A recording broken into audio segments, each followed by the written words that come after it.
As a society, where do we see our future? And, more importantly, who is shaping it? Nelson Mandela believed that children are our greatest treasure. They are our future. But is our future as bright as we think? Or is the glow from our devices beginning to outshine us? Ladies and gentlemen, please raise your hand if you would agree that a child today would prefer a screen over a playground. Now, most of us agree, and unfortunately, I am not surprised. Regrettably, we live in a world where it is projected that children in developed countries spend up to 90% of their time indoors, as reported by the Australian Institute of Family Studies. What used to be scraped knees and muddy hands has become scrolling thumbs and tired eyes. Furthermore, the Royal Children's Hospital recently released a report outlining that according to parents, most Australian children are spending up to at least 3 hours using devices every day. That totals to 1,094 hours or 45 full days per year on screens. Even if this use is productive, the fact remains. Children are spending too much time on devices.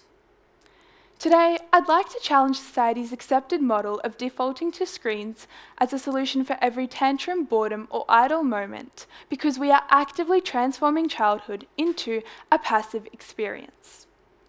We risk raising a generation deprived of not only play and exploration, but creativity, empathy, and resilience, skills that sustain our society. Today, I'd like you to ask yourselves the question, what kind of parent do I want to be? I acknowledge that most of us are many years out of having our own children, but it's crucial that we start having these conversations now, because as siblings, friends, cousins, neighbours, and future parents, we all have a part to play. Firstly, let's unpack the problem. What are children losing when they receive a screen? Digital saturation in early childhood is replacing the organic, tactile, and explorative aspects of childhood that you and I experienced with passive consumption. We all remember riding bikes, collecting seashells, and building cubby houses.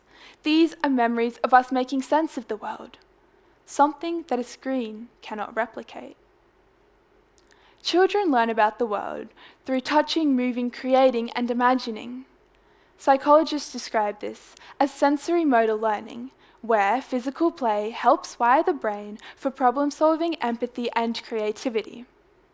Children who lack sufficient sensory motor learning are more susceptible to struggle with emotional outbursts, clumsiness, and difficulties with fine motor tasks like writing and tying shoelaces. So, where does this begin? It begins with us. Our societal beliefs prize convenience. Thus, screens have become an easy substitute for parenting and behavioural management. I'd like to introduce you to Kylie, a mother from Brisbane. Kylie states, "I used the tablet just to keep her quiet in the supermarket. Now she asks for it every time she's sad, bored, tired, everything." Kylie is one of 65% of parents who report using mobile devices to calm their young children, particularly in public settings. What does this say about us as a society? The answer is simple. Devices have become the normalized modern pacifier. But we know this, we've read the articles, and we've repeatedly heard that screens are bad for us. So why do we keep handing children devices? To understand the why, we must recognize the psychology behind our actions.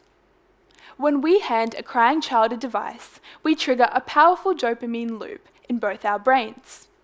Watching a lively, fast-paced show or playing an interactive game floods the young brain with dopamine, the neurotransmitter responsible for pleasure and reward. The instant gratification makes the screen such a powerful pacifier, much more effective than traditional comfort methods. But this loop also creates dependence. This reliance for instant comfort illustrates why society's default approach is problematic. Children are learning to associate a screen with instant relief from discomfort, rather than learning emotional regulation.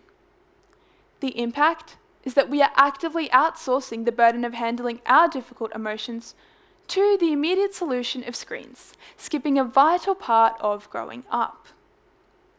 Dr. Ariana Howitt from the Kids Mental Health Foundation reports that tantrums are opportunities for children to learn to identify feelings, take deep breaths, and develop resilience.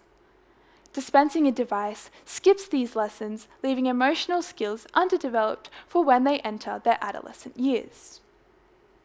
However, it's not just the child's brain involved. Caregivers' brains respond too. When a parent calms a child with a screen, their own stress drops, giving a small dopamine reward and a sense of control. The brain encodes this as successful parenting. Therefore, screens have become an easy option because they work quickly and feel good for everyone in the moment. Perth dad Callum Wally shares concern about how much screen time his 18-month daughter Livy consumes. But like most busy working parents, it has become a necessity. It's a simple solution for us when things are getting a little bit hectic, he says. Callum proceeds to explain that it has become the only way he manages to get things done after getting home from work. It's easy to blame parents like Callum, but truthfully, society gives little choice. Between work, household responsibility, and endless pressure to do it all, screens have become the invisible buffer that makes this impossible equation survivable. But in normalizing this, we have adapted a philosophy where we are teaching our youth emotional avoidance. The cost of our actions is an underdeveloped generation. We may understand it, we may empathize with it, but we cannot ignore what it is costing our children. We cannot simply shrug and move on. It is our responsibility as a society to hold ourselves and each other more accountable for the screen time of our youth. Now that we are familiar with the problem and its impact, you might be wondering what the solution is for parents like Kylie and Callum. Like most problems, an abundance of solutions exists, but as I only have 8 minutes of your time, I'd like to share the most effective step that we can start with. We live in a world dominated by screens, so it's unrealistic to advise that we cut out screen time altogether from the lives of our youth. Rather, pediatrician Dr. Dmitry Christakis suggests that we must focus on harm reduction and substitution.